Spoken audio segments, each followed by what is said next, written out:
Great, welcome everybody. We're really pleased to have Professor Cymene Howe from Department of Anthropology, Rice University, with us today, and she had to get up very early this morning, so we're very grateful for that. The time difference also meant that we changed our normal starting time to 3 essay time.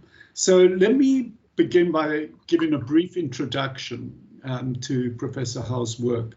So she's focused on anthropogenic climate change and how it calls upon us to rethink, to reimagine our collective futures.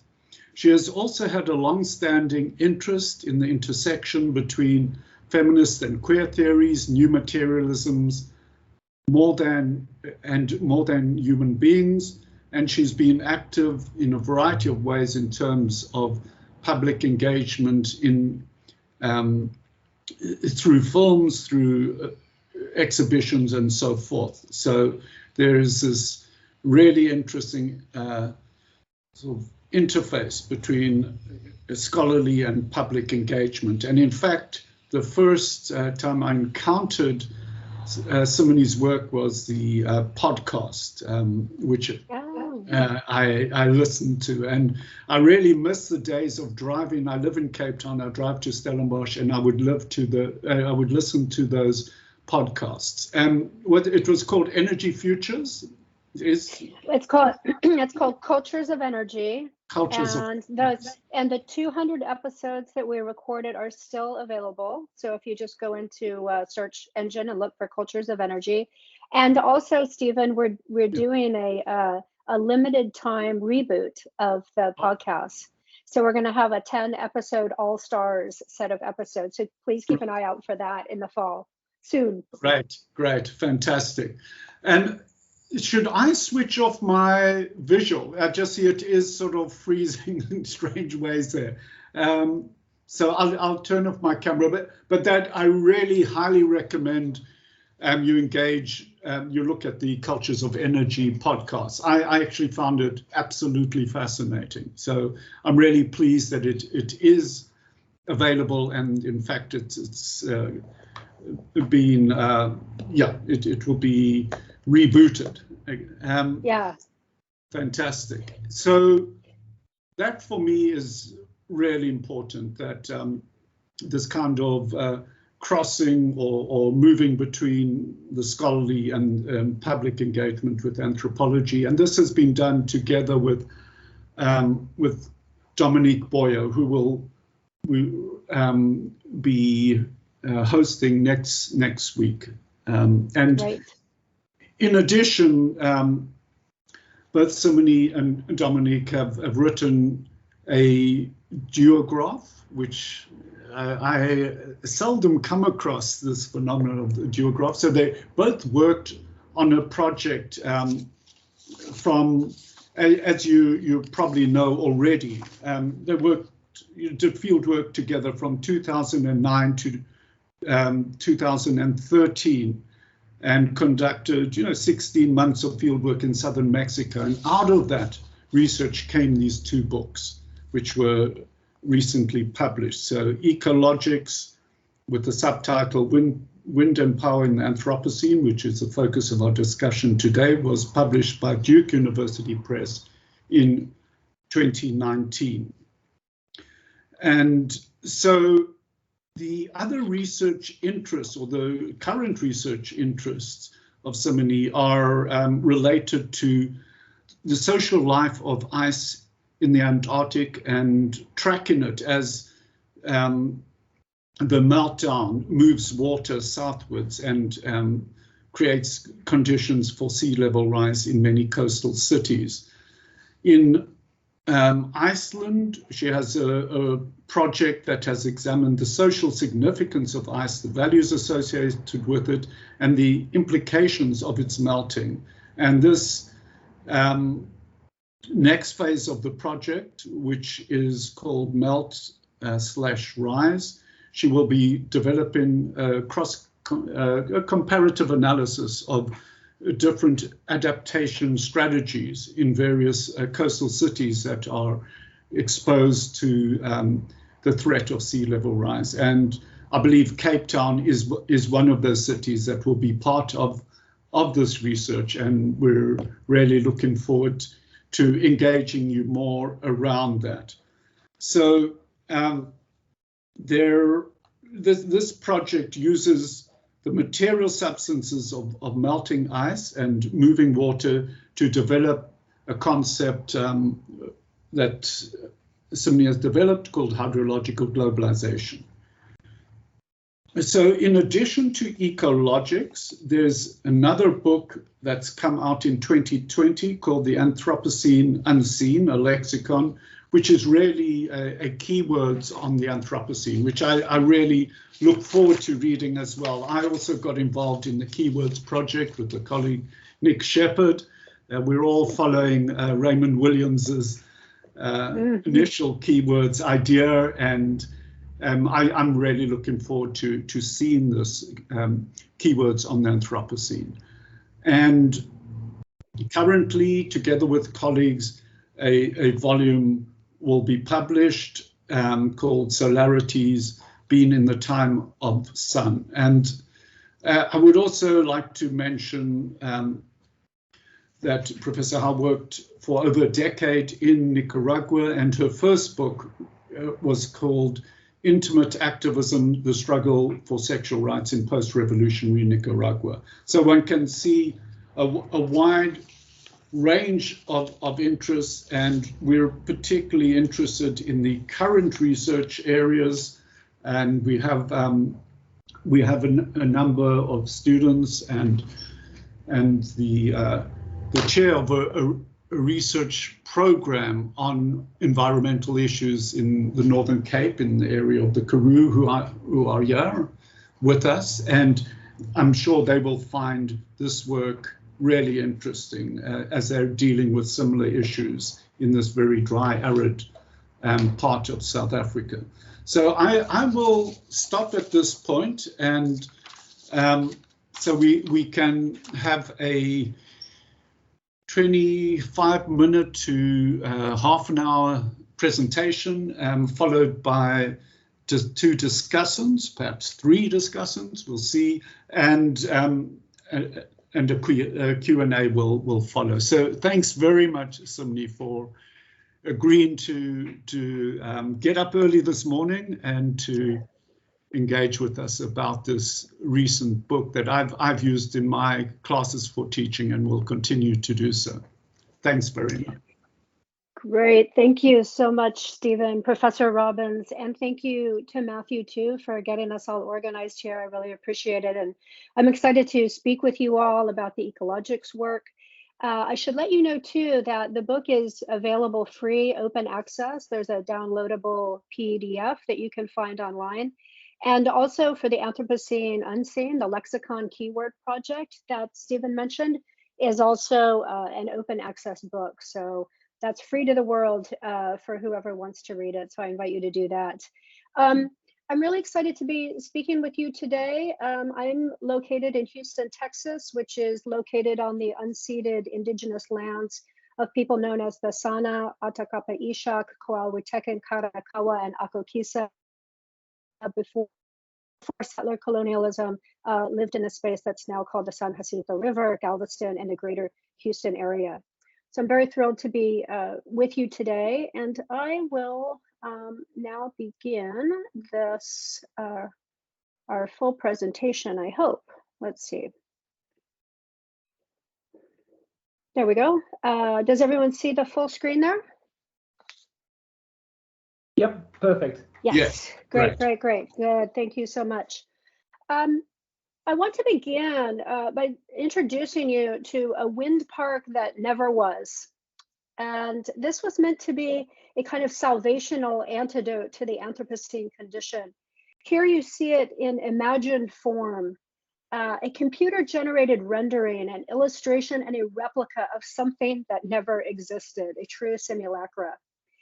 And where we are in this simulacra is in the Isthmus of Tehuantepec, the most narrow girth of land in southern Mexico. This is a place of extraordinary wind, blowing across the Sierra Madres, Many would say it is some of the best wind in the world, a wind that regularly reaches hurricane force. It is a place where 18-wheel semi-truck trailers are regularly blown over by the wind of El Norte, or El Viento Viejo, as it's called, which reaches up to 120 kilometers per hour at times. And this is a picture from November of 2019, where you see this truck toppled to the side of the road. Before we go into the story of the wind park that never was, and the land and waters that it would affect, and the controversy that it stirred, I want to first take you into the wind for a moment, because there is no wind power without wind. So first I want to show you the wind in southern Mexico, and also the wind off the coast of California. This is an image of wind in a hurricane, and a picture of the wind at the end of the world.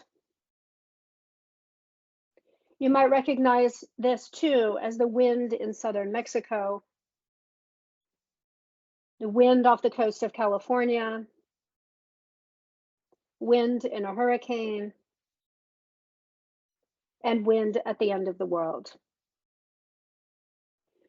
So as we think about the ways that we can see the wind, the way we can visually encounter it, we notice that it's only through interaction with something else.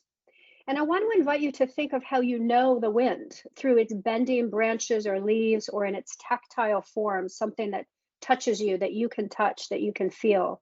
And I think you will see that we really only know wind through its deep relationality. And that relationality is very important to me as I think about the ontology of wind. I want to think about its effects on other things, on other beings, and on ourselves. I want to ask then, what does it mean to be made a subject of the wind, to become an aeolian subject? So I have been drawn to approaching wind power not only through its political and cultural effects, but through understanding its ontological capacities. In wind, we have a commons of a kind, but one that moves, is never still, and cannot be demarcated or fully defined. Wind is in this sense very distinct from land, which can be enclosed, or from subsurface resources like oil or water that can be excavated. Because while wind can be captured through its kinetic energy, for example, it cannot be contained. And to contain the wind is to change its fundamental state of being, because once it is contained, it is actually, in fact, no longer wind, but only air. So now I want to return you to the possibility of wind power and what those capacities might mean. Here is a promotional slide from the company that was hoping to build the Morethan Renovables wind park. And here you see written in Spanish, "The wind is the treasure of the isthmus, el tesoro ismeño," taking Mexico into the future of sustainable electric energy. Aspirations abound in an image like this and in discourses like this. But of course, there are many sides to the story of wind power and its energetic infrastructures. Of course, but let us look at two scenarios, both of which actually hold true in their own way. The Morethan Renovables wind park would have been a great success.It would have provided 400 megawatts of renewable clean electricity. It would have provided electricity to 600,000 homes. It would have removed 900,000 tons of carbon dioxide from the air, or prevented it from being emitted over the course of a year. But in some sense, for those people who live near the turbines and for the land that lives beneath those turbines, we can see that the Morethan project might have been quite a failure.With 132 turbines across very vulnerable pieces of land that would reach 32 stories high upon completion, weighing 285 tons each, with 396 blades rotating through the air at any one time. So the Morethan Park, as I said, was never built. Local protests went on for many years, and caravans to offices in Mexico City, and actions like the thwarting of company contractors, whose truck you see overturned here, all prevented the Mareña Park from coming to fruition. And I want to point out that the contractor's truck was captured by these protesters and literally flipped over on its side. And when I asked some of the people involved in that action and asked how they were able to flip a truck by hand, they said a mano, or by hand, which I thought was an important way of thinking about it. In part, protests against the wind park were a reaction to the ongoing colonial imposition in the Isthmus, which many captured under the name La Nueva Conquista.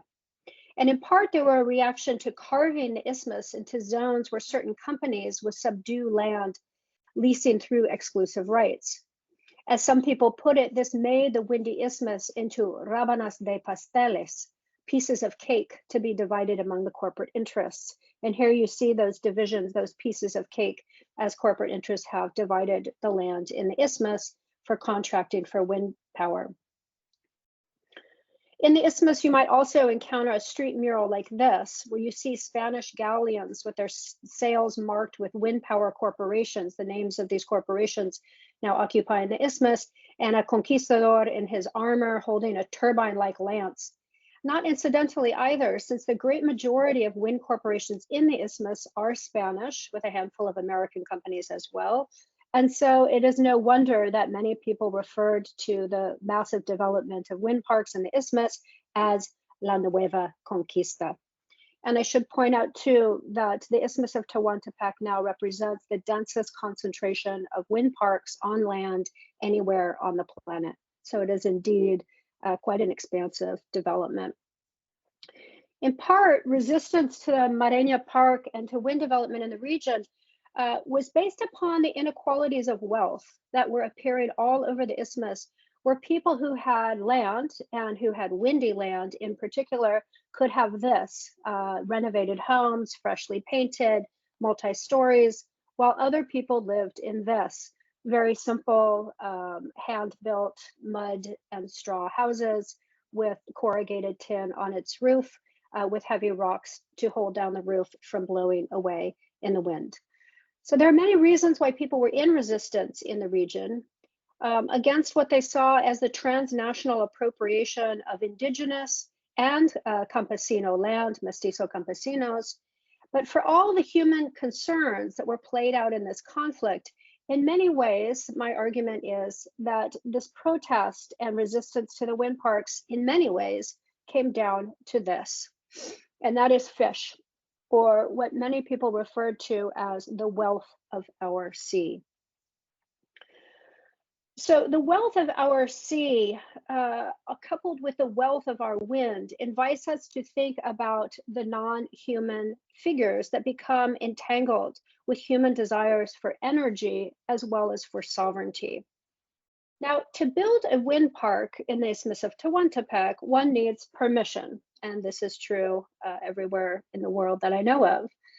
And in Mexico, you need to go to CENER, the Secretary of Energy, and the Comisión Federal de Electricidad, the CFE, in order to acquire those permissions.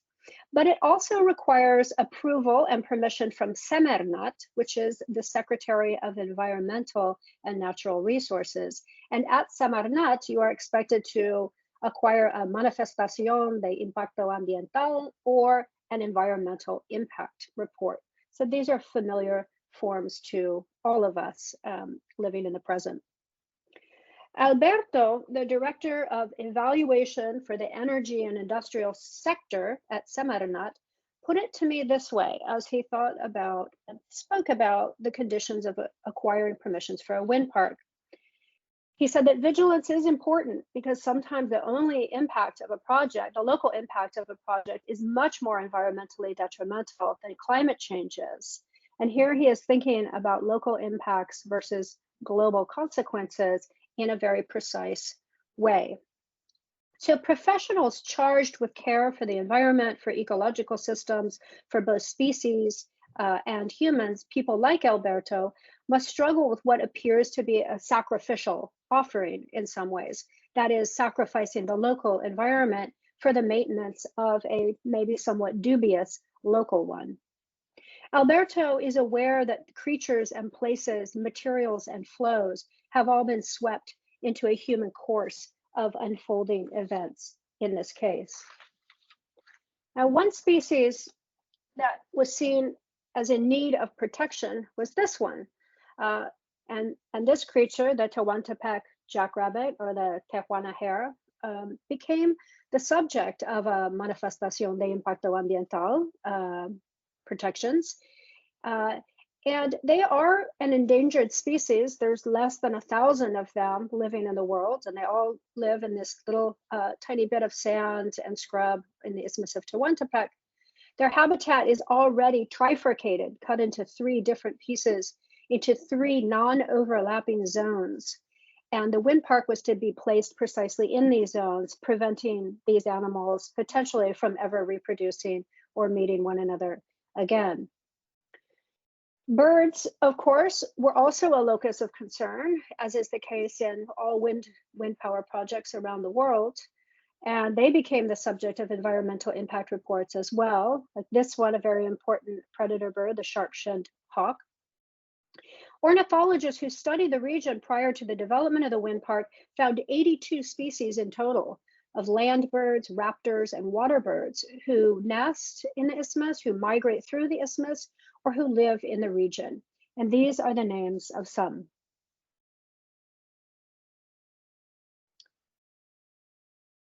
Now, other species decidedly were not receiving special attention or protections, like this one, the lesser long-nosed bat. So there was questions about which sorts of species were singled out for protection, which would be seen as in need of care, maintenance, and in some sense, their own bodily sovereignty. Now, to deny the permits for a wind park on the basis of local environmental harms, a claim must be made to Semernet. And Semernet requires that these complaints have an environmentally sound argument. These complaints and restrictions upon wind parks must be predicated on a verifiable ecological risk. It cannot be a kind of NIMBY excuse or not in my backyard, and it must be a carefully written and crafted expression of how environmental harm is occurring in the site that is under question. And that brings us precisely back to this, the creature that was never, ever mentioned in any environmental impact report or the subject of any discussion at Semernet. And yet fish, which you see laid out here on the box spring, a rusty box spring that's used for drying the fish, this creature is of great importance to many people in the isthmus who rely on fishing for subsistence. Perhaps not all the time and not every family or every community, but when times are tough and paid labor is not available, the wealth of the sea, the fish that people are able to catch in their boats are incredibly important in terms of subsistence and getting by in difficult times. So when the fishermen and their families around the region saw that their fish might leave their native waters due to industrial development, and what they worried about was that they would be driven off, the fish and the shrimp would be driven off by the noise of construction that would occur as they're building this gigantic 132 turbine wind power project upon this narrow sandbar in the isthmus. And that once it was constructed, the noise of the turbine blades or the lights atop those turbines would become of great concern.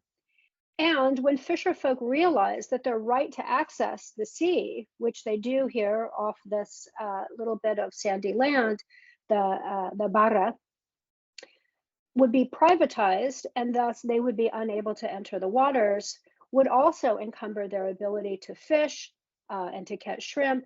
And this became the foundation, really, for the resistance that would ultimately stop the park, literally in its tracks. So I want to leave you with a few other thoughts about uncovering a point of kind of what I think of as a precarious tension, where localized environmental impacts are meant to be endured in local contexts in order to ensure larger translocal, transnational, indeed global climate remediation and greenhouse gas reduction. This depends, of course, on how environmental harms are being scaled and how their value is being accounted for. whether for the benefit of one or another species, or whether for the benefit of one or another set of human populations. There are those other species like bats and birds, the fish and the rabbits, and then there's our species' desire collectively for energy and for flourishing and for all the things that energies can bring. As the philosopher Isabel Stengers puts it, we need to ask, for whose greater good do we work? Now, the tensions around the wind park and the desire to capture the kinetic energy of wind to make cleaner electricity for humans can really only be understood in the context of what many scientists and social scientists are now calling the Anthropocene. The Anthropocene is, in brief, a new geologic epoch where the dominant agent of change is humanity in its collective force, historically and in the present. It is the human influence upon every Earth system everywhere: the atmosphere, the hydrosphere, the lithosphere, the cryosphere, the biosphere. So, gathering agreement about the Anthropocene condition, there have been controversies about its origins, whence it all began. Some have argued that the Anthropocene age, this human impact upon all Earth systems, began about 12,000 years ago with the creation in a couple of parts of the world of agriculture and human domination of environments and landscapes through that practice. Some have argued that it began about in the year 1610 with the expansion of European colonialism, when Europeans came in large numbers to the Americas. Plants and animals were traded, massive change to lands, transport, and transplantation of species between continents, including the movement of African peoples to the Americas and the colonial toil that involved. Some people argue that it began in 1775 with James Watt's invention of the steam engine, which facilitated the beginning and onslaught of the Industrial Revolution and the use of fossil fuels to create energy, to create industry, to create this form of modernity in which we still exist. And some people argue that it really began the Anthropocene in the mid-20th century with the truly massive expansion of fossil fuels, consumption, and greenhouse gas emissions. The Great Acceleration, it's called, when many parts of the world began using fossil fuels en masse and at scale. So these are competing stories about the start of the Anthropocene, when it all began. And in closing, I would like to end with one of my own propositions, and that is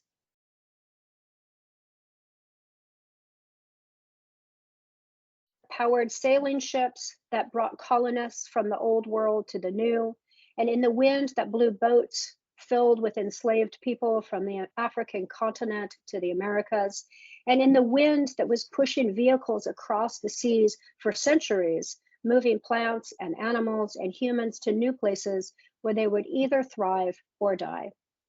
I add the wind to this story in the present because if the Anthropocene condition demands that we find new kinds of less harmful energy sources, like wind power, which we must, then we must also see the dualities at work here.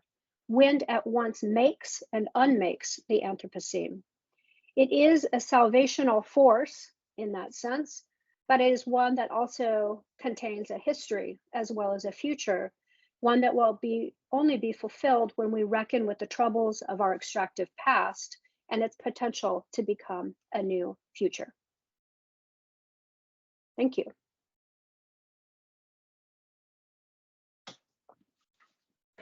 Thanks very much indeed. So you've really helped us get a sense of the key issues that run through your book, Ecologics, and we have student discussants who will engage with that now.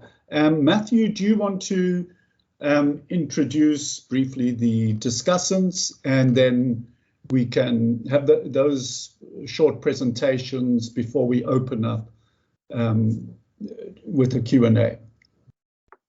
Sure, thanks very much, Cymene, for an excellent presentation. Firstly, I want to introduce And Kate and Tanai, if you want to put on your cameras, you're more than welcome to.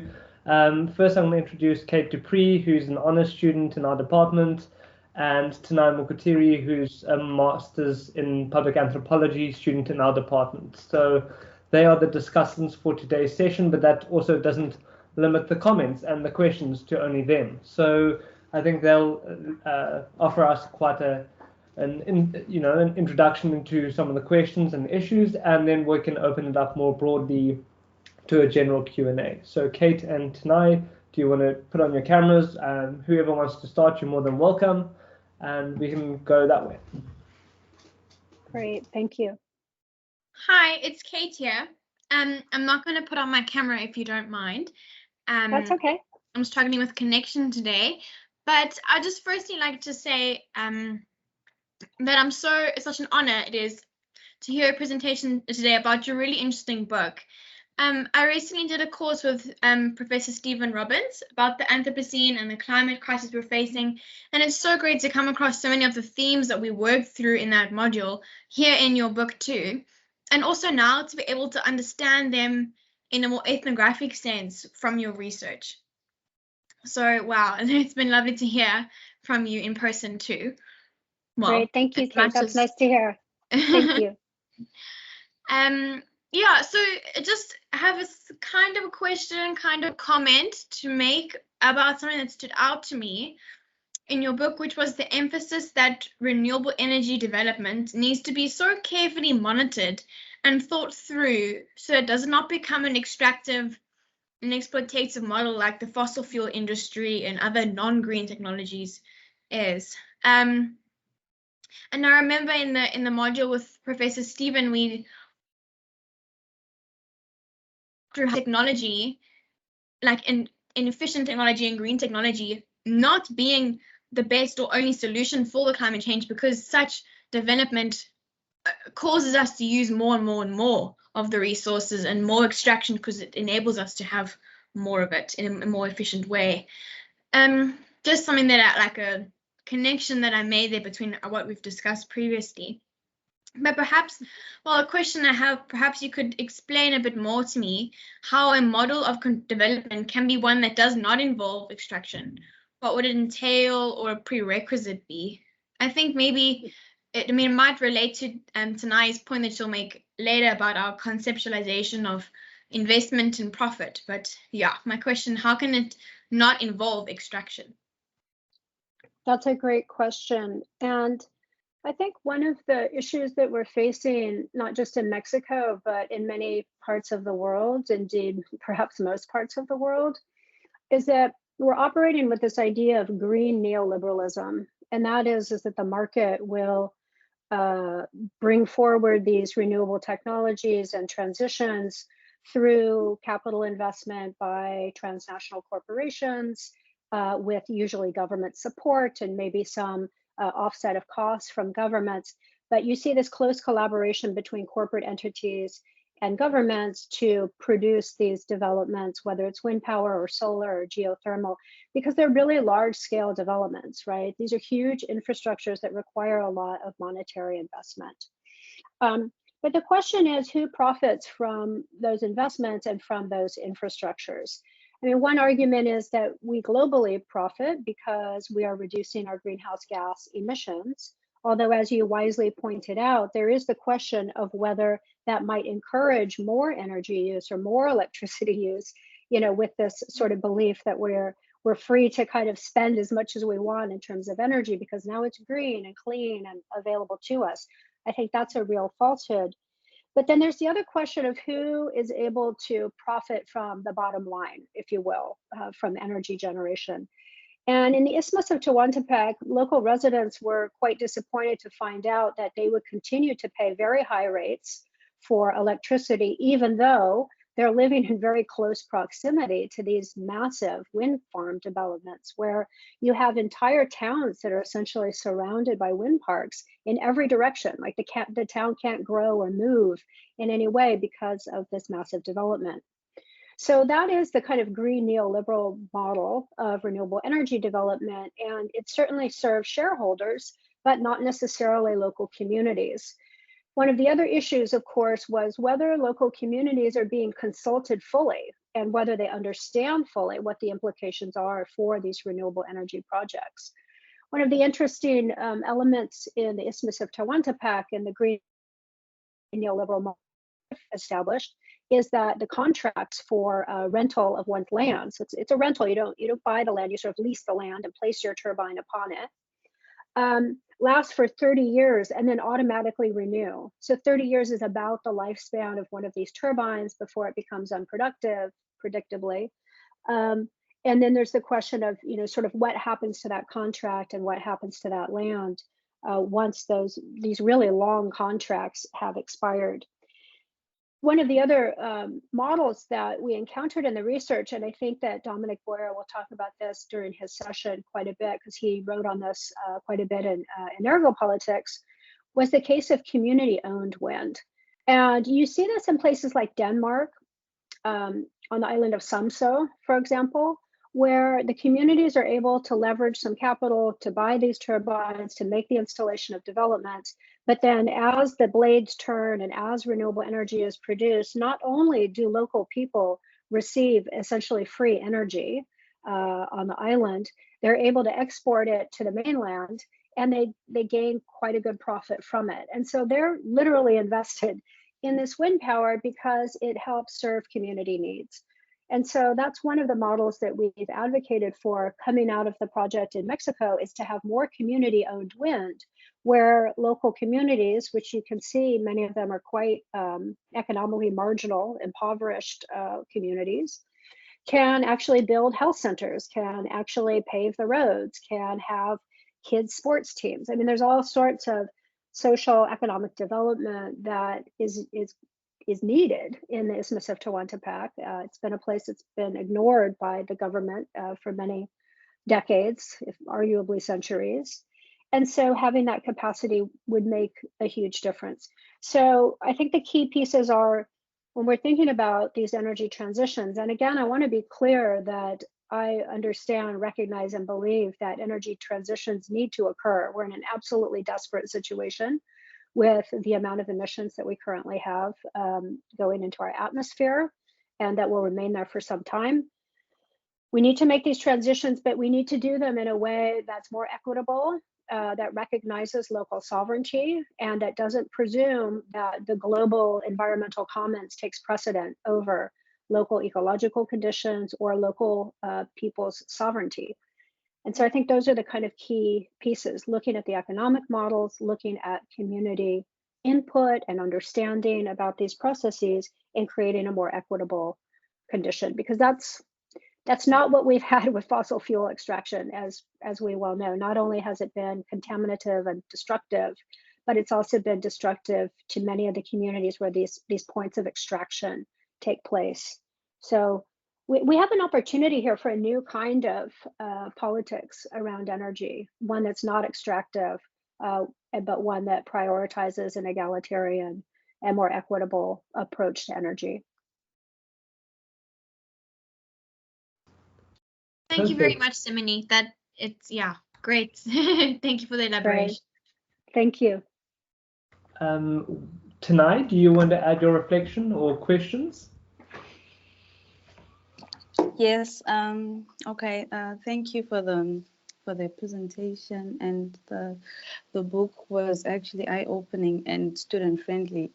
For me, I managed to understand the complex dynamics that actually take place in the transition to renewable energy, and it actually shows that it actually is not often discussed or highlighted. And the book actually made me also appreciate how goals are being drawn by governments, that nothing's actually being done to address the challenges or the problems that arise during the process of achieving renewable energy. And also how you actually highlighted that failure to do this will actually result in the repetition of past injustice. So it also got me thinking of the further, for instance, marginalization of women that will actually be reinforced by failure to address this. what also stood out for me in the book is also the need of radical change that shifts from the current development model, as you mentioned in the book, that greening the predatory and accumulative enterprises of modern statecraft and capitalism through a holistic reimagination that understands the dynamics of the transition to renewable energy and an understanding of the environment, the infrastructure, and most importantly, the inclusion of local population. So, like, to add on to Kate's question, I was really my question is focused on the inclusion of local populations, because there might be a shift in the inclusion of local populations, but then when the investment is only is coming from multinational companies or external investors, is there any possibility that they can actually be the empowerment of the marginalized groups and populations in the country, or will the investment only result in the further attainment of the agenda of the investors? So it's like, will the possible alternative development model actually address that, or investment, as long as investment is actually external and not coming from the local population, it can actually just result in the current challenges? Yes. Mm-hmm. That's a great question. Thank you, Tanai. It's very challenging because it's one of the ways, I think, with the development of renewable energy projects that are proliferating. I mean, we're still in a really early stages in some ways. I mean, we're seeing these projects begin around the world, and they've been in operation for a few decades, some of them, but really in terms of the scaling up that's required, we're still in the beginning stages. So that's why I think it's important to recognize that we can still get it right, and we can still get it better. That we're undergoing an energy transition that we have an awareness about, that there's a politics around it, that we have the opportunity to see ways and to enact ways of doing it in a more fair way, in a way that wasn't really considered in depth during the Industrial Revolution, for example, right? When our last energy transition was going from biotic forms of fuel like wood and other, biological forms into fossil fuels. That was our last energy transition. That happened a few hundred years ago now, and we have a new opportunity now, and in a kind of a keen awareness of what we need to do. So in some sense, there's no excuse not to get it right this time. That's my sort of position on it. And the question about local communities and how to do this in a better way, I mean, this is where we see the kind of global inequalities arise again. So I mentioned the case of Denmark, which of course is a very wealthy Northern European country, where you have a lot of resources, financial resources, so that small communities, small rural communities can literally afford to purchase these very expensive turbines and have them put in place, initially to be able to produce the renewable energy.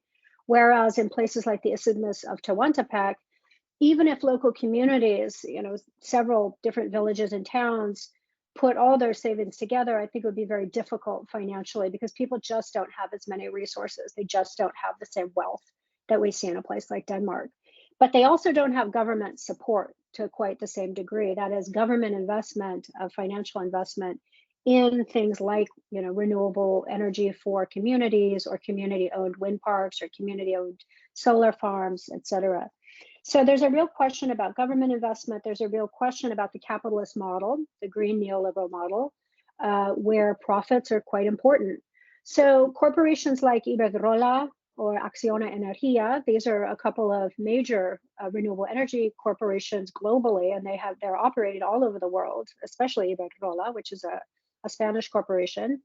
I don't want to make them out to be nefarious actors or bad actors, because I think compared to a corporation like Exxon or Shell, I would much rather be doing business with Iberdrola, who's trying to institute renewable energy.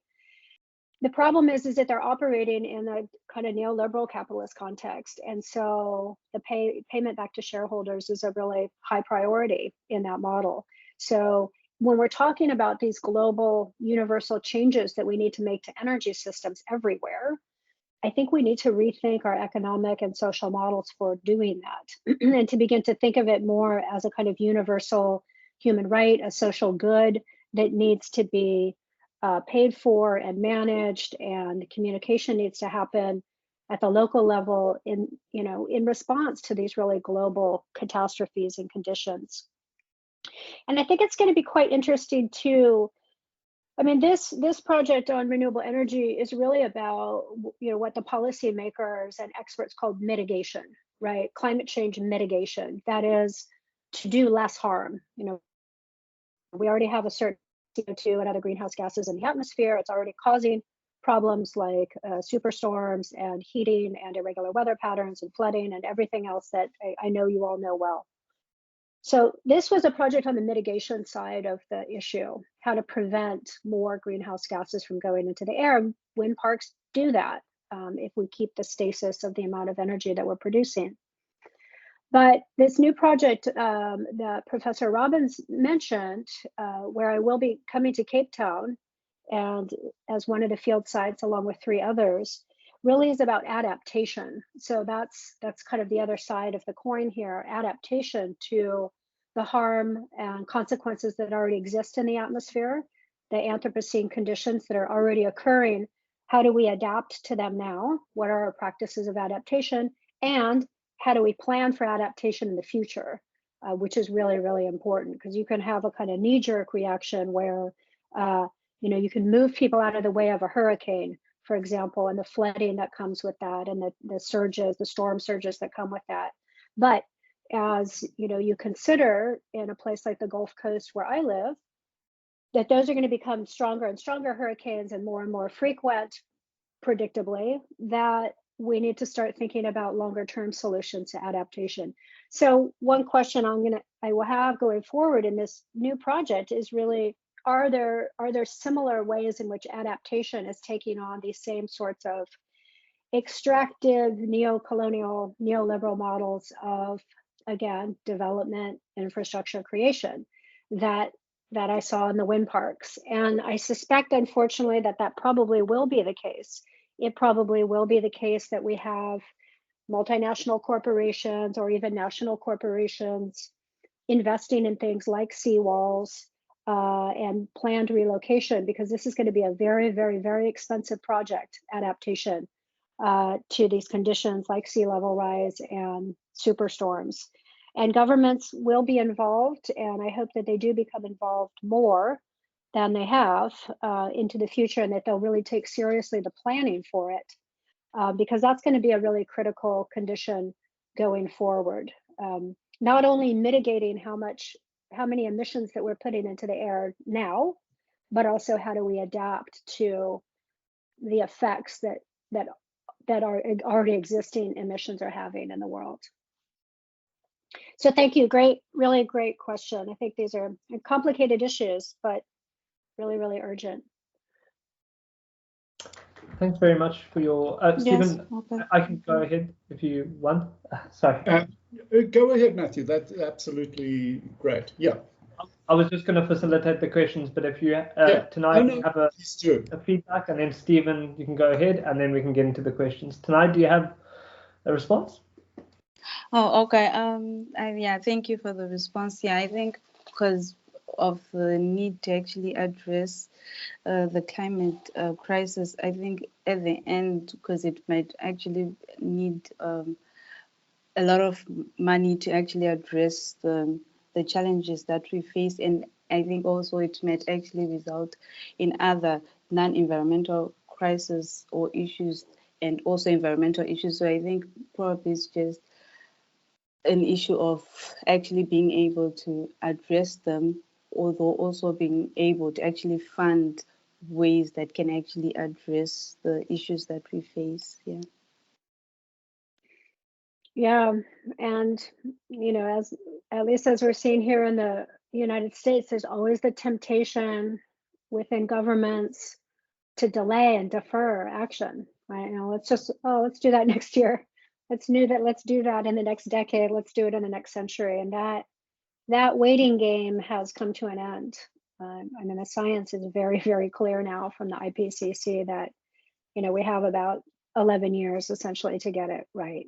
So it's pretty urgent. And, you know, I think we've collectively, in our different ways, delayed for about as long as we can. And we really have to get to work on mitigation and adaptation to climate change, because it's coming, and it's coming everywhere, and it's already present in so many places. People are really beginning to feel it and to experience these climatological events in ways that they didn't even 5 years ago. It's quite dramatic.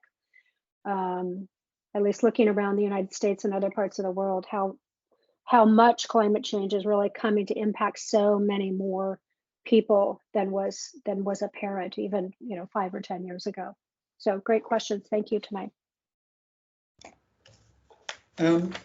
Matthew, if I could just for a second just suggest that if Steph Borchardt wants to respond, it would be really interesting, because she has looked at massive solar energy projects in the Northern Cape. And great. And similarly, you know, one has found sort of grievance amongst those who live in these very poor areas where these mega projects have emerged. Steph, are you there and available? Do you have any questions or comments in relation to what you've just been listening to? Yeah, I'm there. Can you hear me? Yes. Yes. Hi. It's wonderful to, I guess, virtually meet you. And I'm a massive fan of the book. I started my research in 2017. So I was really glad when I got almost a handbook confirming what I'm seeing in 2019. And the same with Dominic Boyer's book. So thank you for that.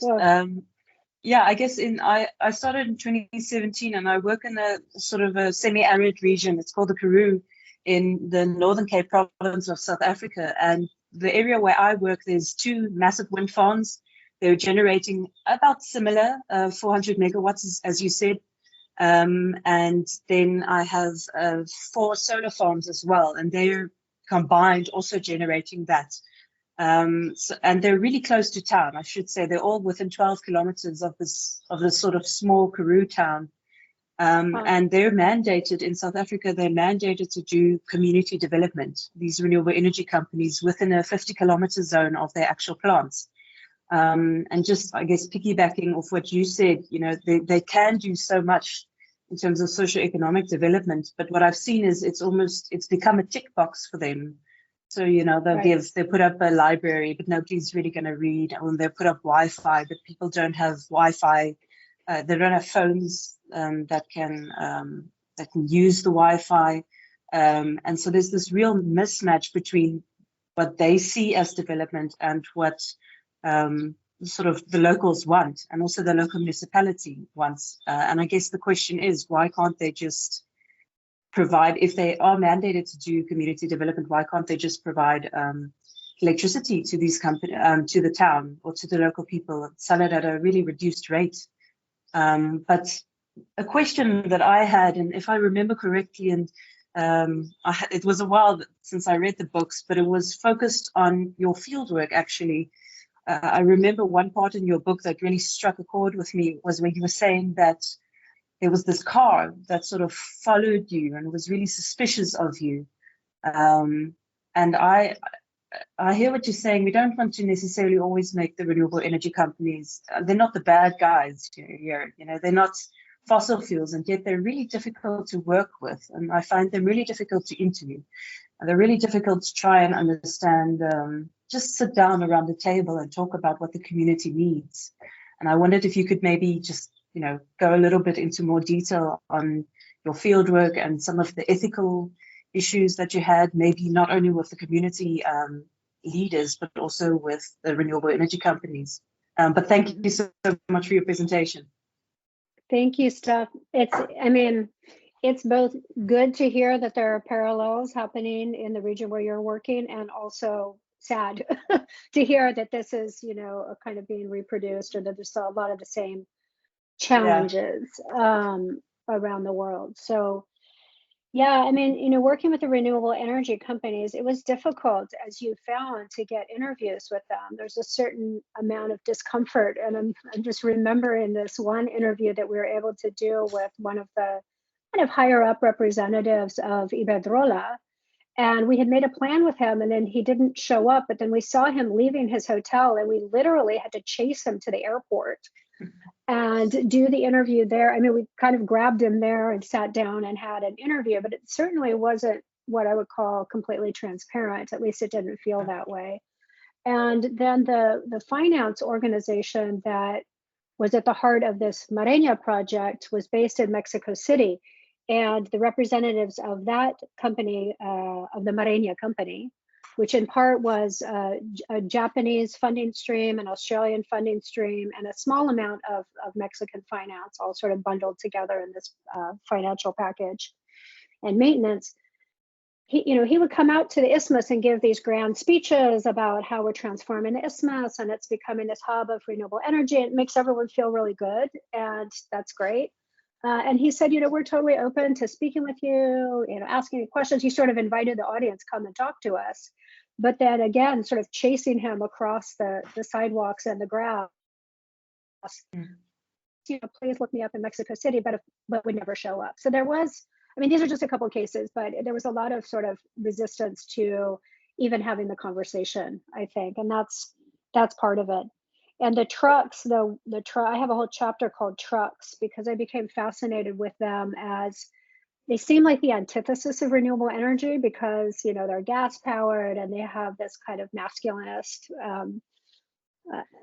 symbolic energy, shall we say? In the isthmus anyway. And yet they were so fundamental to both the politics of wind power and how everyone got around and who conducted politics in the back of their truck, meeting with their constituents, and they were also used to terrorize people. So these shiny white, Chevy kind of SUV pickup trucks would come around and haunt people in the streets. And several of our interlocutors among indigenous resistance groups received death threats, were beaten up. And there was a lot of violence actually against people who were against the wind parks. And I don't think that it was Iberdrola paying henchmen to go out and do that, but it's possible. That's the kind of question that's hard to answer in ethnography, honestly, fully. But they were agents of the opposing political party. And so I think it was easy to kind of fold in these political party rivalries, and it became part of the whole question around development of the wind parks and who was going to benefit from them. There was a lot of bribery that was happening, so that companies would come in and basically, give very lucrative gifts of trucks often, but also of cash to local leaders who would then stay in power for, their elected period of time, 3 years, 4 years, and then they move out of office. And then all of a sudden, there's a whole set of other political agents that need to be encouraged into the process of wind development. So this is something that was going on for many years, a lot of corruption that was coming from the companies themselves, a lot of corruption locally, and this only added to the controversy and the problems. So I imagine, among in the Peru communities that you're working with, I don't know if there's similar issues, but it becomes really problematic. And you also mentioned the kind of these little community development projects. It's precisely the same in the isthmus. So the companies would kind of do some consultation with local people, maybe a couple of mayors, and they would come in and do some of the works. But then as we were talking to people and doing these surveys in these communities, we found out that many of the public works projects were not working or weren't really wanted. So in the town of La Ventosa, for example, Acciona came in and did a huge amount of road paving. So they had all dirt roads, and they came in and paved everything, and it looked very beautiful, and shiny and white. But they didn't provide proper gutters, so that when it would rain, there was no place for the water to go, and it was just improperly done, cheaply done, I'm sure. And so people were having problems that when it would rain, now with the paved streets, the water would back up into their toilets and start overflowing into their homes.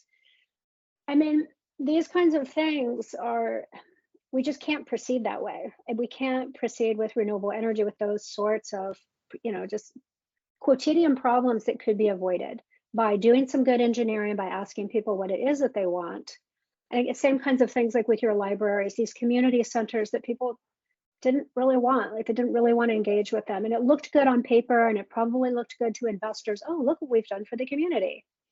But it wasn't what the community wanted or needed. So these are real issues.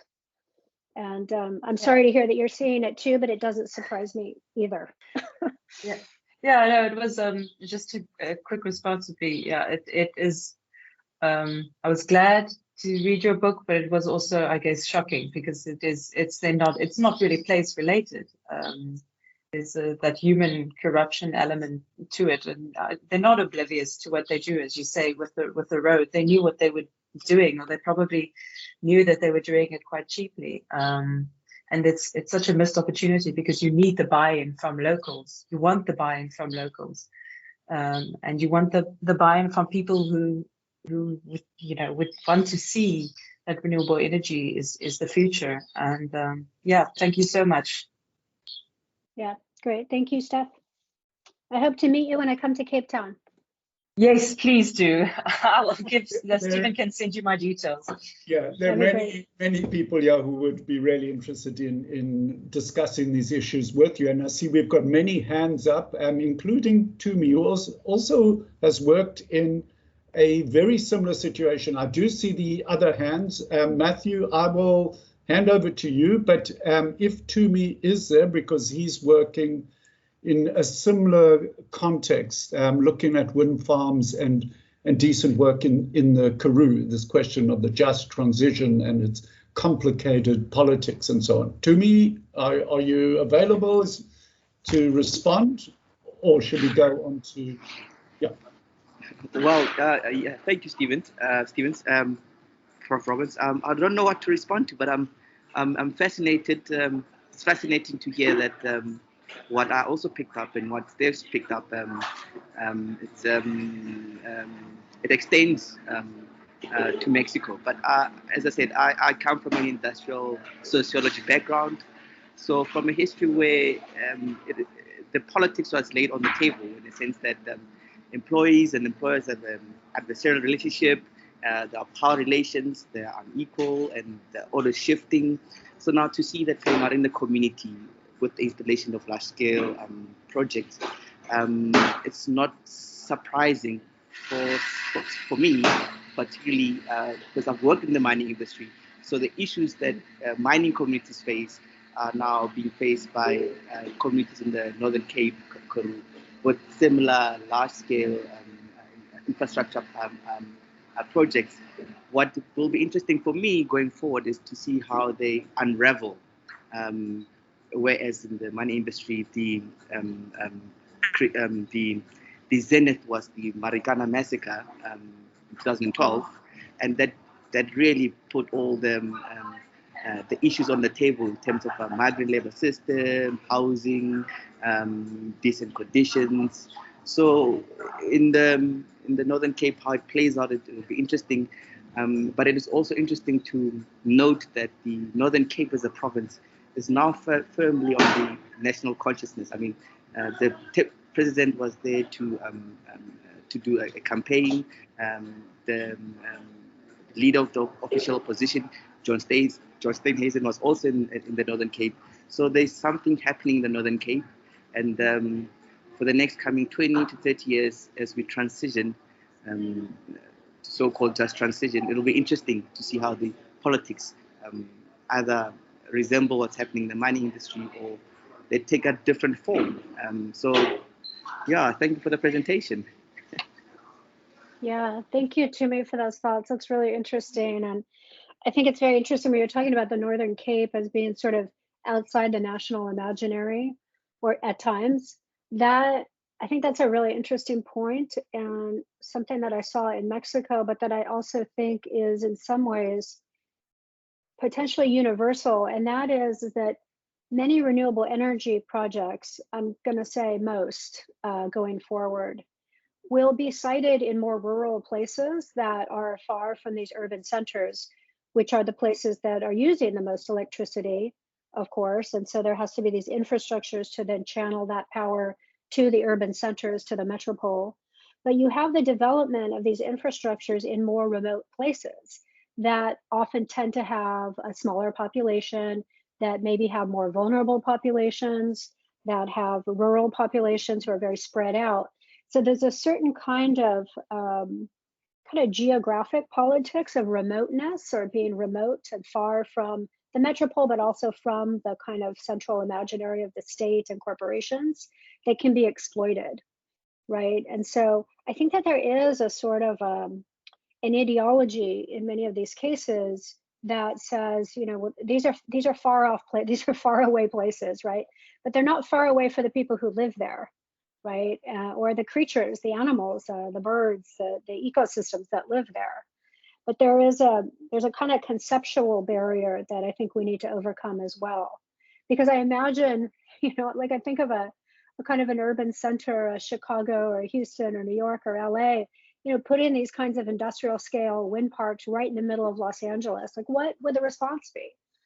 It would be massive protest, I'm sure. And yet you'd have millions and millions of people doing it. And yet in the Isthmus, it's seen as this place that's remote from Mexico City. It's, you know, far off in the corner of the country. And so there's something about the inherent rural placement of many of these projects. It's solar, wind, hydropower often, geothermal often, are not in super populated places. And so we have to think about that sort of preconception too, and not get trapped by thinking just because you don't have millions and millions of people living in a particular site that the people and the creatures that live there don't deserve sort of equal treatment and understanding how to develop better. And that's at the core of just transitions also, but there's a kind of spatiologics that we need to contend with as well, I think. Thanks very much, Cymene. Matthew, have you kept an eye on the hands? Yeah, I see a number of hands. Perhaps you know the order there. I would like to thank people for being patient, because clearly there are a lot of comments and questions people have. So we have more than enough time. Great. So it's Mokisa, then Bashir, then Claire. So Mokisa, you can go ahead. Hi, thank you so much. My question is with regards to the Green New Deal specifically. I want to preface this though by saying that I haven't actually read it, so hence the question. But whether we like it or not, the United States is an incredibly influential country on most other countries in the world, right? And so whatever they happen to sort of implement or push towards is something that other countries will follow on, you know, with. And so the Green New Deal is being posited as a sort of positive, positive push towards the fight for climate change, right? It's being sort of situated as the push towards the fight for climate change, specifically in the US. But as I said, you know, anything that's implemented in the US will be kind of, you know, taken on in other countries elsewhere. And so I want to know if from your side, especially after hearing what you've spoken about today in terms of kind of this neoliberal approach towards climate change and having a sort of effect on smaller communities, I'm curious to know if there's anything within the Green New Deal that kind of raises your eyebrows or kind of is cause for alarm for you or cause for concern. That's a great question. I don't know that there's anything that's exactly cause for concern, other than the fact that it's so ambitious and has such sort of high values and expectations and ambitions that I worry that very little of it will be able to be passed legislatively. I mean, right now, the United States is caught up in this question of passing this massive infrastructure bill, it's called, and it has a number of components, including paying for 2 years of community college so that people don't have to pay for university for at least a couple of years in certain cases, for childcare and childcare tax credits. So there's a lot of social safety net important elements that are bound up in this infrastructure bill. But the other piece of the infrastructure bill, of course, is very positive, although not even as ambitious as the entire Green New Deal, questions about electricity generation and getting electricity providers, the generators of power, to take offline 4% of their fossil fueled plants every year. They have an incentive to do so. They get a financial kickback from the government, which is part of the bill, to be able to take 4% off every year, thus really accelerating the speed at which these transitions in the electricity sector are going from fossil fuels into renewable forms. So they take off 4% every year, but if they fail to do so, they also face a financial penalty. And so there's a kind of a carrot and the stick, is what they like to call it. And this whole process would in fact accelerate the transition, at least in that sector. And yet it's facing a kind of an impossible battle from one particular senator who's from West Virginia, which of course is very famously coal country, who is clinging onto this idea that his state needs to continue to rely on coal and coal jobs, these good union jobs, quote unquote, as though that's an industry that can survive into the future. So it's this lack of kind of forward thinking, and then some of the political issues that we have here in the United States that's basically coming down to one man is preventing these major climate bill changes to happen. So there's a lot of political issues here, and it's tragic in many ways that the whole world at times looks to the United States for leadership and guidance on renewable energy and on treating the Anthropocene and climate change conditions, because we've done quite poorly. And I think it's going to be quite embarrassing when Biden and his crew go to Glasgow for the COP meetings, and it's very doubtful that there's going to be much progress on climate and mitigation strategies in particular. So I think there's so many great things in the Green New Deal. Again, it has a strong social justice component. I mean, it's a kind of a transition bill that talks about energy and climate change, but also racial justice and about social justice and equality. I mean, it's remarkable as a document. And yet, sadly, when I see how difficult it is to even pass these more minor pieces, I worry that it just may be impossible to do at this point. And I don't mean to sound, too pessimistic, but I think that there's some real political hurdles that need to be overcome. And they're all, of course, based in economics and worries about jobs and economic conditions for certain constituencies. And so I think there's a lot of aspirations there. I haven't seen anything that makes me very nervous. I mean, maybe, there's a whole discussion going on too, of course, about sort of environmental authoritarianism. I mean, maybe that's something that you're picking up on. Like, is it too comprehensive? Is there a way in which in attempting to address climate change, authoritarian modes of governance and control and regulation will come into play? That is a real concern, and it is a question. So I think we need to be aware of that also. But right now, at least in the United States, we're having a hard time even getting some of these more minimal legislative ideas through practices. But it's a great question. Thank you. Great. Bashir, go ahead. Cool. Thanks, Matthew. Thanks, Cymene, for your presentation. So I also work in the Northern Cape, around the square kilometer array region of the Northern Cape, where I also look at local development and what that means. And I also find that the voices of the people are often not. Yeah, it's voiceless. What the people think that they need in terms of development is voiceless. And what you said, the idea of local sovereignty is what stuck with me. And my question is this: that when do you think local sovereignty actually carries more weight against the talks of the greater good for the greater number of people. This idea of the talks of global development, especially in the cases where local sovereignty is often oppressed by multinational corporations and enterprises and so forth. Does this say something to you maybe about, does it speak to you about the state of local democracies and trade-offs, especially in marginal communities found in developing countries? That's the question. Yeah, that's a really important question, Bashir. It's really interesting as you were speaking and about the voices of local people. Of course, that resonates so much in Mexico. But then I was also thinking that it's kind of a question of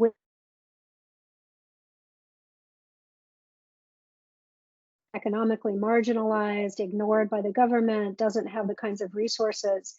It's very hard for them to get their voice into these conversations. And we see that everywhere, many places. And then we also have these cases of local communities that have very wealthy local communities that have a lot of voice and a lot of say. And I'm thinking of this case off the east coast of the United States, off of an area of New England called Cape Cod. And there's a kind of area of Cape Cod that's very, very, very wealthy, like multi-billionaires, and these gigantic mansions. The Kennedys have homes there, multi-millionaires in every direction.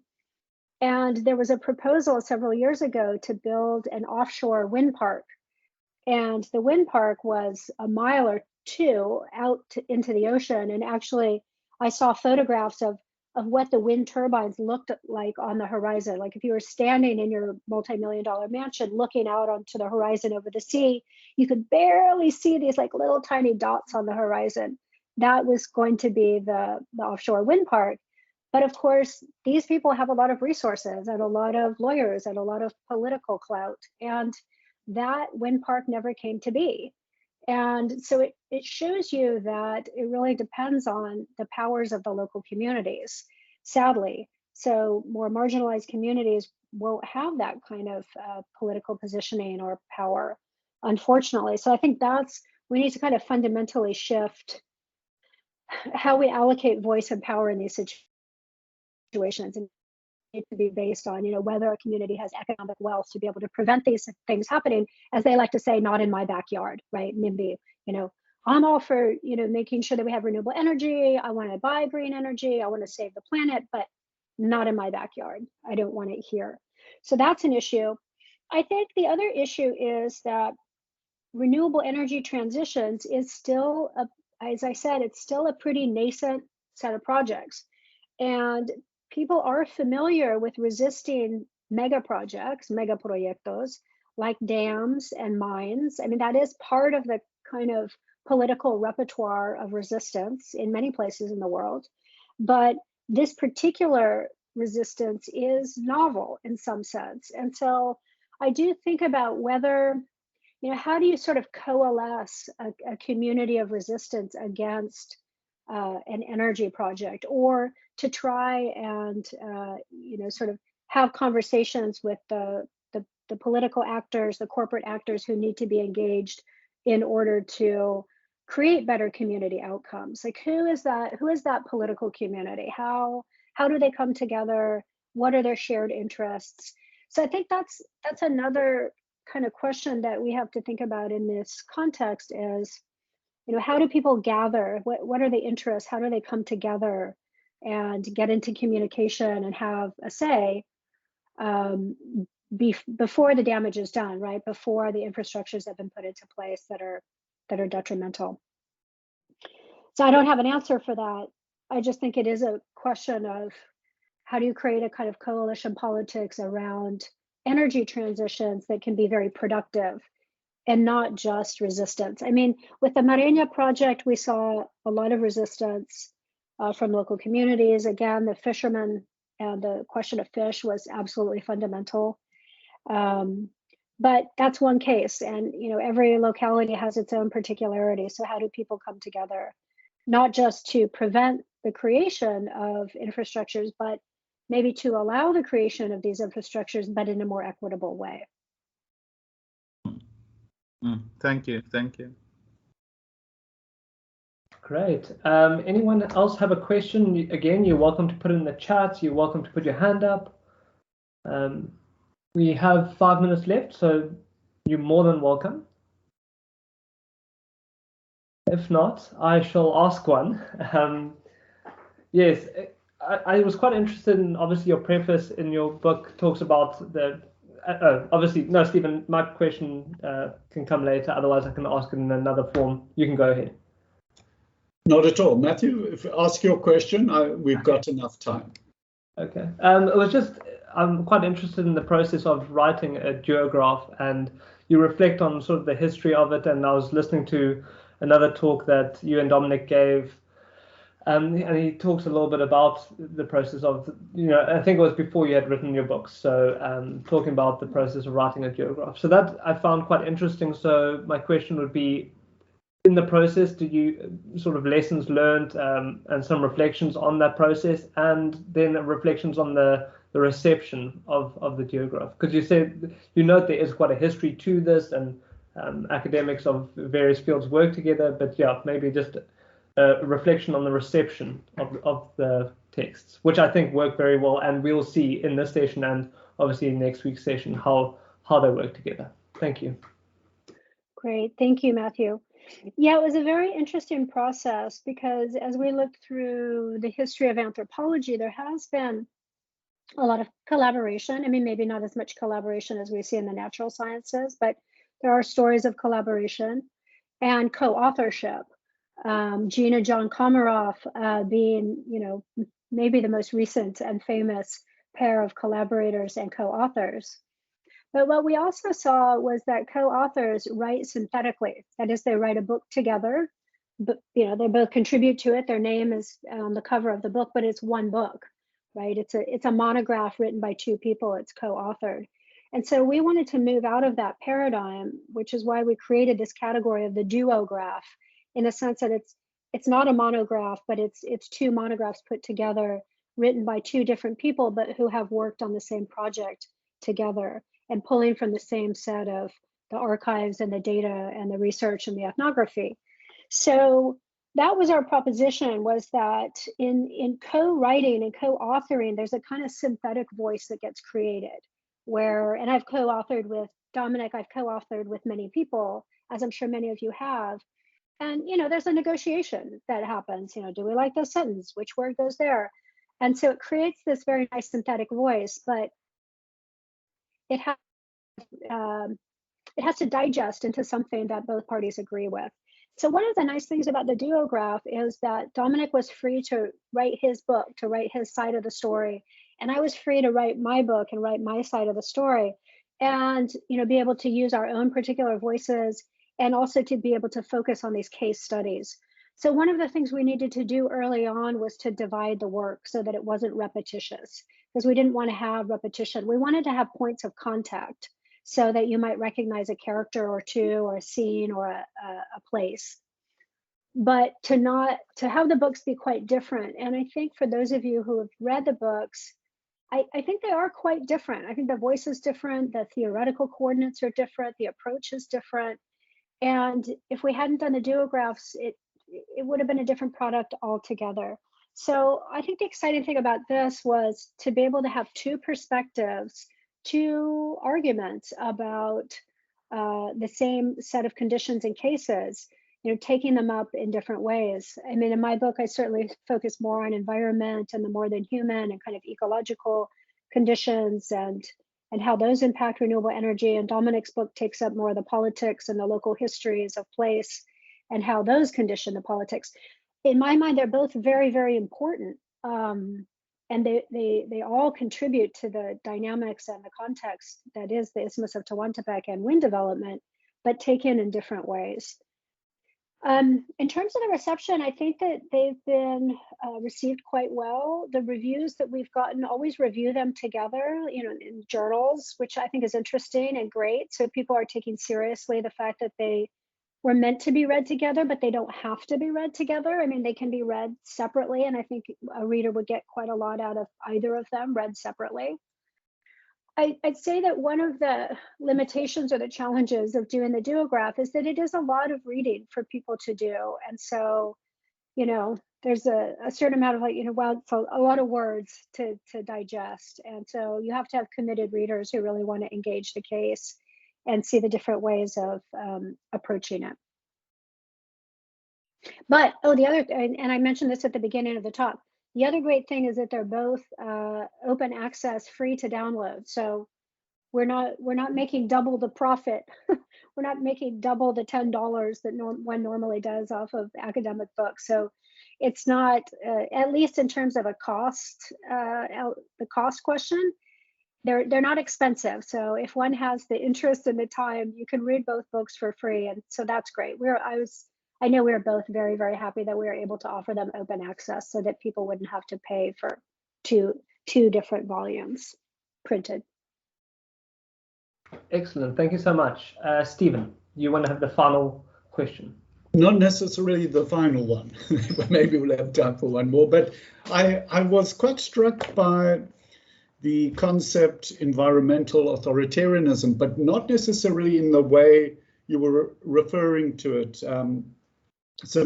So, for example, during the height of the AIDS activist struggle in South Africa, there was a kind of almost a scientific fundamentalism whereby antiretroviral therapy was correctly seen to be the solution, and any other thinking about alternatives or drawing attention to side effects of ARVs was seen by the activists to be playing into the hands of AIDS denialists.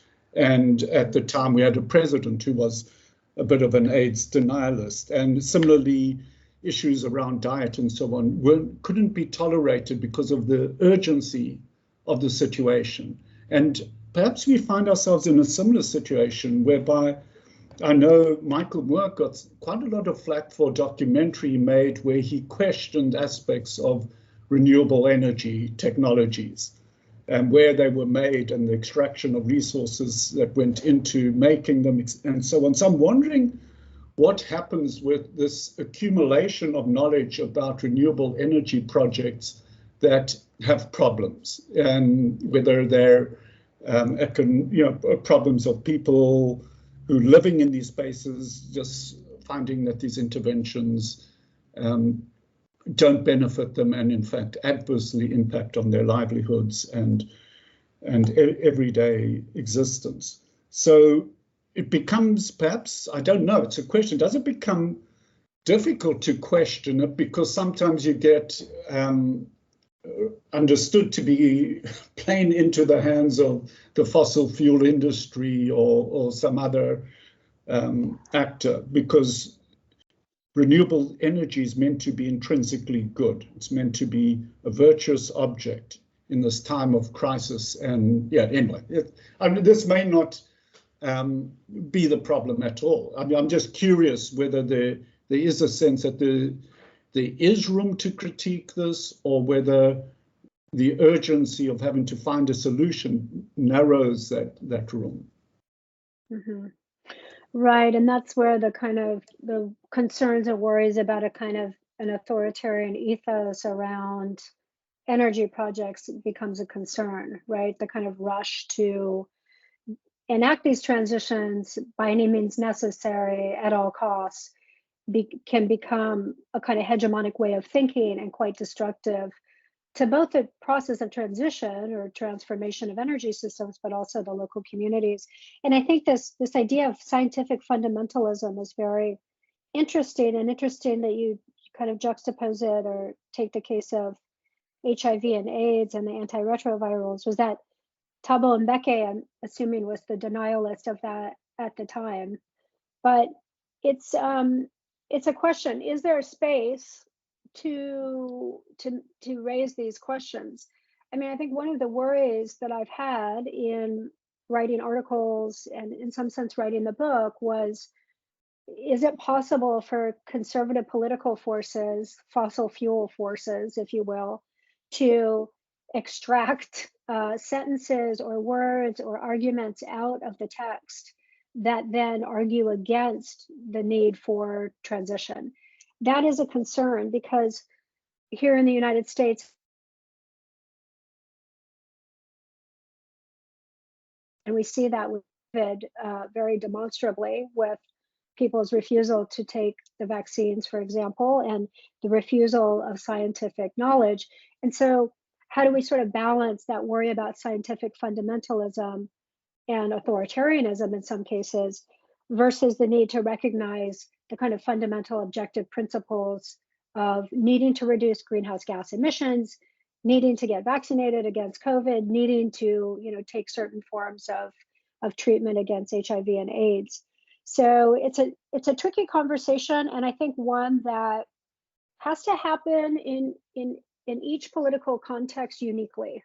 What you're facing in South Africa in terms of the challenges on the ground with renewable energy, from everything I've heard today, is very similar to what we see in Mexico, and for that matter, what we see in the United States. But the politics are different and the histories are different. And so unfortunately, or fortunately, we need to really take a unique view, a kind of sometimes parochial account of what is happening in a certain place at a certain time and what the histories and contingencies are in that place to be able to create these just transitions in the best way possible. And I think it's going to be quite specific to place and to region and to the politics of that place and region that we need to proceed. And the hard thing about that is that it is a global condition. It's a global problem. It's a globally shared commons, if you will, of the atmosphere. And so the question of how to use these resources is fundamentally something that's universal and pan-human. And yet, my suspicion is that each of the politics on the ground are going to need to be worked out in sort of very, very specifically located ways and with an awareness of those histories in that place.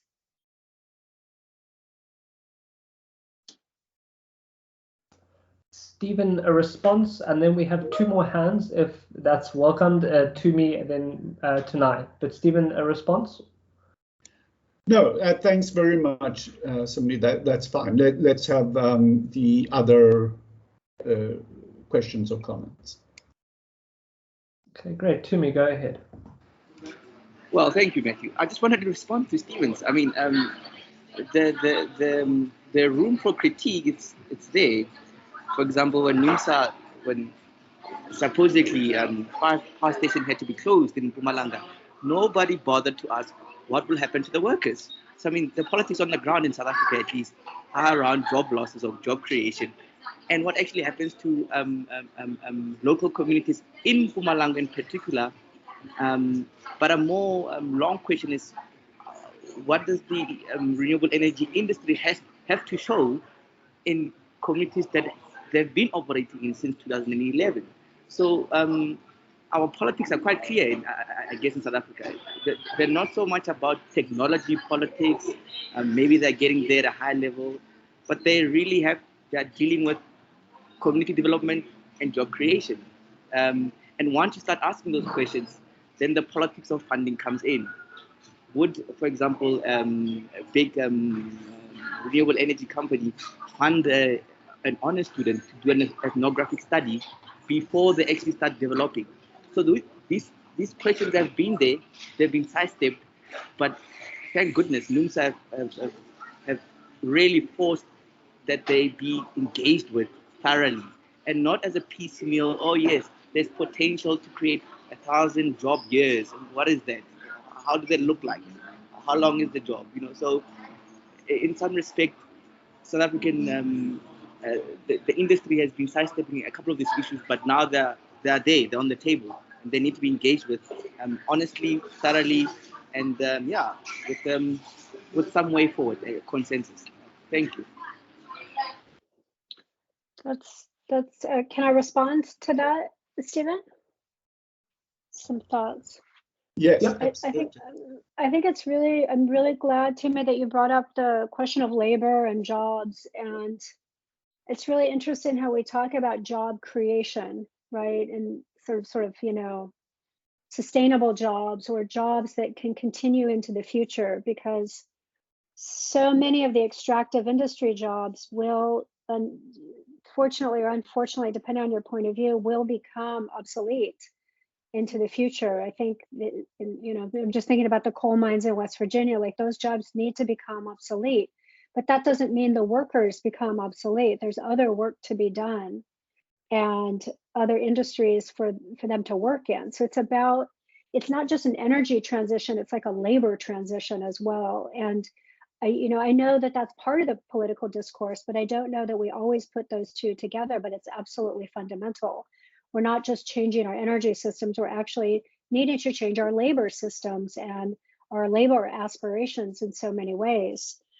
So I think that that's a really important piece. And Stephen, you brought up the question of rare earth minerals and some of the extractive elements that are important for renewable energies. That's absolutely true. You know, when I hear these, you know, sort of advertisements for wind farms and solar farms, you know, on the radio or in the newspaper, it's always, you know, they're so green and renewable, and they are compared to fossil fuels, but they definitely have an extractive element. I mean, they're not without impact. They're not with, as the guy at Semarnat used to say, no hay cosas sin afectación, like everything you do is going to have an effect somehow.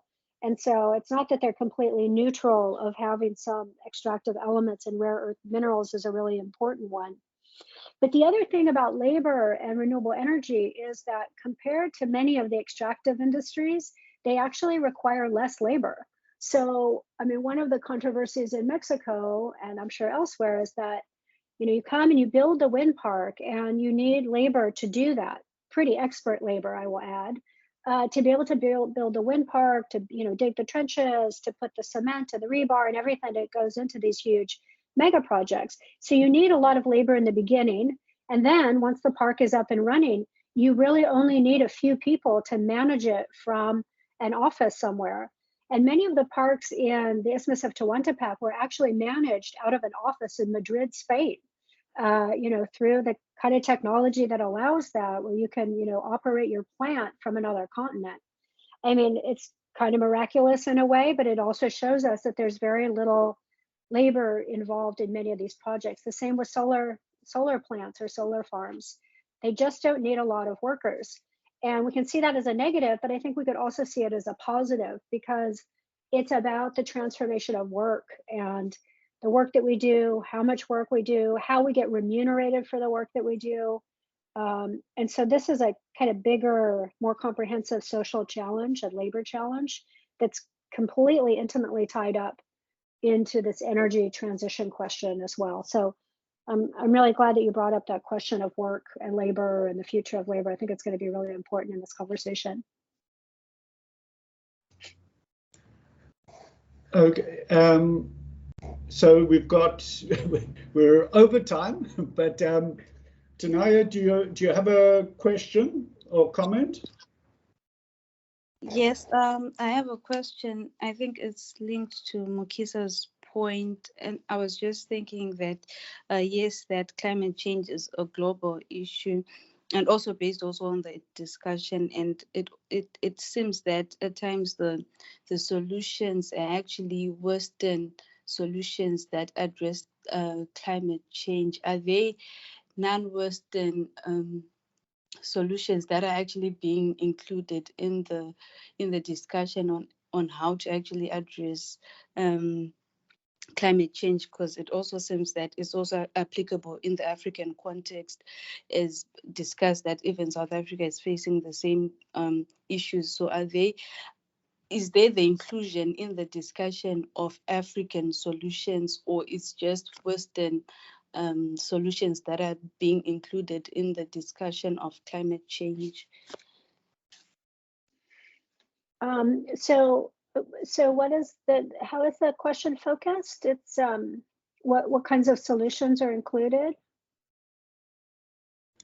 Oh yeah, Mukisa mentioned about how like the United States at times dominate the narrative. So I was asking, in the discussion of addressing climate change, is there the inclusion of African or non-Western solutions to the issues of climate change, or at times Western ideas on how to actually address climate change dominate the narrative?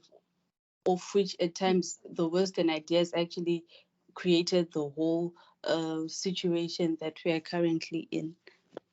Yeah, that last point is really, really important. There's a, there's a friend of mine says, we're all responsible, but some of us are guilty.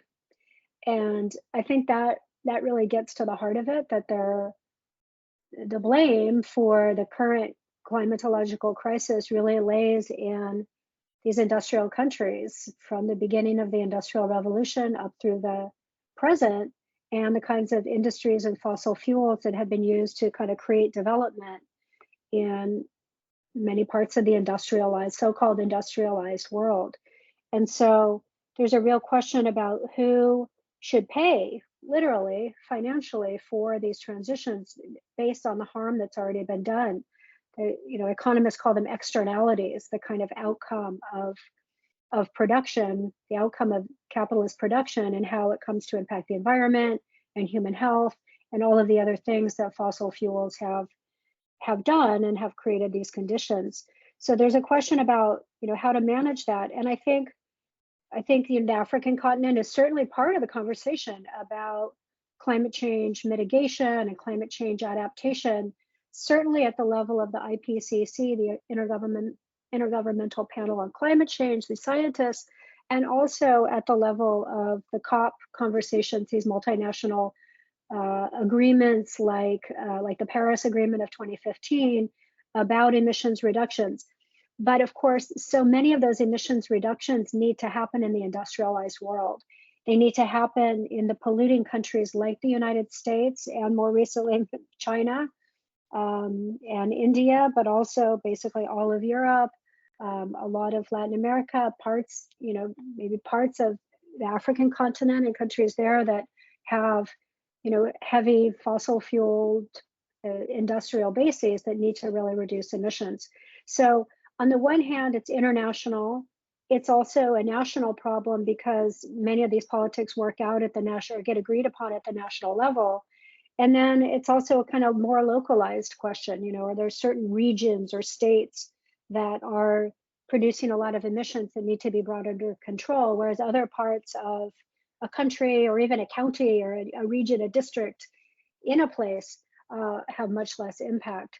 So there's a certain kind of a pinpointing of the issues that we need to address. And yet the politics that we have currently in the world are very much based on the politics of the nation state, right? Nation states come together in bodies like the UN and they come to agreements, but ultimately the primary actors are these nation states. So how do they respond to these needs for transition? So I think it's a very, very important question. And in terms of adaptation, it'll also certainly be a big question for the African continent as well.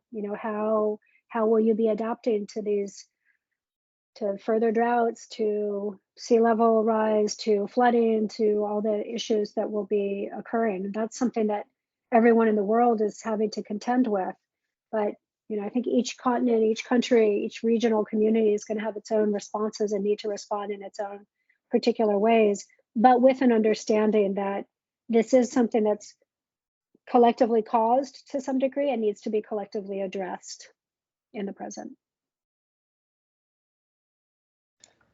Thanks very much. We've gone over time, but that's an indication that this is an important discussion, and we could have gone on for longer, I think. But thank you very much, Cymene, and thank you to everyone who's participated. I think the discussion was really good. There were some great contributions from people. So I really would like to thank you all and to mention that we're meeting again next week, same time, for Dominique Boyer's talk. So it follows on really nicely from this.